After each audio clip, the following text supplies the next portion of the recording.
저희 All About 재활이라는 프로그램이 재활의학과의 어떤 정체성을 알리고 어떤 진료를 보는 과인지 정확하게 일반인들에게 홍보하는 목표를 또한 가지고 있거든요. 그래서 재활의학이 다른 의학에 비해서 이것만은 좋다라고 생각하시는 게 있다면, 사람의 몸은 회복의 기능이 있습니다. 근데 그 회복의 기능을 전혀 고려하지 않고 과한 치료를 한다든지 이럴 경우에 장기적으로 환자분들의 예후가 좋지 않은 경우들이 종종 있어요. 그래서 이런 부분들에 대해서 보존적인 치료 요법을 조금 더 강화하고 여러 시선들로 환자를 다각도로 접근을 하거든요. 그러니까 전공의 때부터 다학제적 관점을 제일 강조를 했던 과가 저희 재활의학과인데, 그런 시점들을 다양하게 트레이닝을 받다 보니 이 환자의 어떤 질병뿐만 아니라 환자가 현재 가지고 있는 여러 경제적인 문제라든지 어떤 사회적인 상황, 이런 것들도 같이 보면서 환자에 대한 치료에 접근을 합니다. 그래서 이런 부분들에서 재활의학이 다른 학문보다는 정말 환자의 입장에서 진료하는 과라고 생각을 합니다. 올어바웃 재활 채널을 보다 보면은 비수술 치료를 많이 말씀들을 해주시는데, 수술 여부를 어떻게 구분하시나요? 사실 근육 골격계 환자들 중에 수술이 꼭 필요한 경우는 3%에서 많이 잡으면 한 10% 정도라고 되어 있거든요. 그만큼 수술이 필요한 경우가 생각보다 드문 것이죠. 수술이 전혀 필요하지 않은 환자를 하얀색, 그리고 무조건 수술을 해야 되는 환자를 검은색이라고 표현했을 때, 사실 백색과 어떤 검정색의 경계, 즉 명확한 수술과 비수술의 경계는 이미 교과서에 다 나와 있는 것이죠. 근데 검은색에 아주 가까운 이런 찐 회색일 때 의견이 갈릴 수 있겠는데, 이런 경우에는 어떤 환자의 나이 또는 처해진 상황, 요구하는 능력의 최대치 등을 고려해서 의사들의 경험에 따라 의견이 갈릴 수 있을 것 같습니다. 그러면은 수술을 하지 않고 그 찐 회색에 해당하시는 그런 환자분들 중에 선생님께서 수술을 하지 않으시고 잘 치료했던 경험이 있으시면 한번 소개 부탁드릴게요. 정확히 평가를 해서 정확한 진단으로 수술이 필요하다는 의견을 받은 경우에는 대부분 수술해야 좋아집니다. 다만 이런 경우는 한 번 있었어요. 회음부 쪽에 통증이 있는 환자였는데, 다른 데서 sar코마라고 암종을 진단을 받은 분이 있었어요. 굉장히 이제 좌절하고 저한테 오셨었는데, 여러 가지 MRI에서부터 모든 검사를 진행했더니 sar코마를 의심할 수 있는 부분은 전혀 없었고, 또한 어떤 움직일 때만 통증이 심해진다라는 거를 단서로 팩티니어스라는 근육을 치료를 했더니 좋아졌던 그런 경험은 갖고 있습니다. 재활의학이 특히 필요한 분들은 어떤 분들이라고 생각을 하세요? 재활치료가 절대적으로 필요한 사람들은 이제 신경손상이 있다든지, 전통적으로 재활치료를 요하는 어떤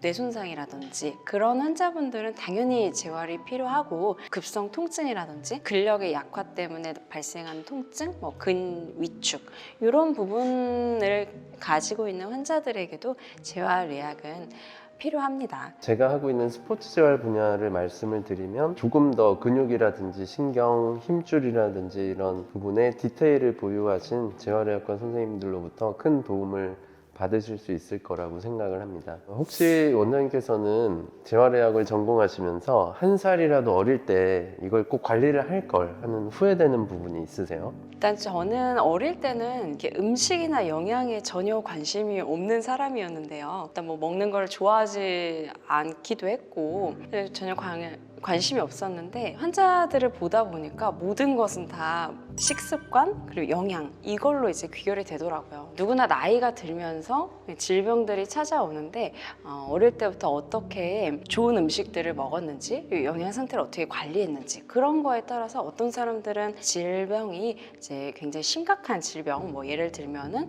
심장질환이라든지 신부전이라든지 이런 혈관 질환으로 가기도 하고, 어떤 사람들은 이제 건강 건강하게 잘 유지를 하고 어릴 때부터 정기적인 검사, 검진들을 받아서 잘 관리를 해서 특별한 질환이 없이 사시는 분들도 많이 있더라고요. 그래서 이런 영양 관리를 조금 어릴 때 저도 썼으면 하는 후회가 있고, 그리고 여자들 같은 경우에 남자들보다 근손실이 굉장히 좀 빠른 나이에 옵니다. 보통 우리가 환자분들한테 설명드릴 때 여성의 근손실은 30대부터 발생한다고 이렇게 설명을 드리게 됩니다.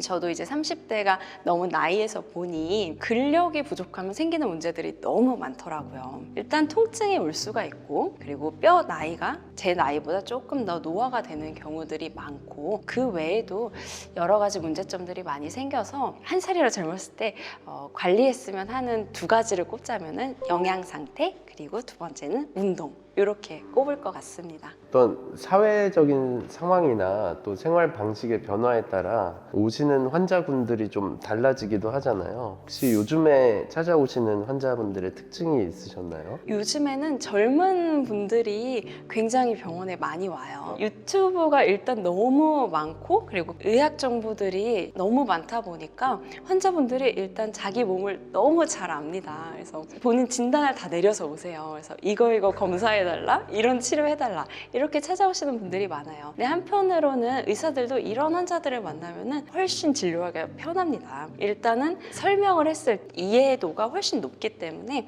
이런 환자분들과는 소통이 훨씬 잘 돼요. 그래서 사실 이런 분들은 치료의 효과도 굉장히 높아요. 왜냐면은 치료를 해주고 주의해야 될 부분들을 설명을 드리는데 그런 것들을 다 이제 지켜서 오거든요. 이런 분들이 최근에는 이제 많아졌다라고 생각합니다. 그럼 재활의학의 미래에 대해서는 이렇게 좀 내다보시는 부분이 있나요? 사실 우리나라의 현실로 본다면 아주 슬픈 일이긴 한데 2021년 기준에 출산율이 0.81명이고, 그리고 인구 감소의 징조인 사망자가 출생자를 넘어서는 데드크로스는 이미 2020년부터 시작을 됐고, 2067년이 되면은 1982년대의 인구 수준으로 다시 돌아간다고 해요. 그리고 OECD에서 우리나라가 가장 늙은 국가가 되는 것이죠. 사실 이렇게 가다가는 나라가 망할까봐 걱정이 되기는 하는데, 나라가 망하지 않는다면 어떤 노년 인구의 증가는 재활의학과 전망에는 아주 밝은 요소가 아닐까 하는 생각이 듭니다.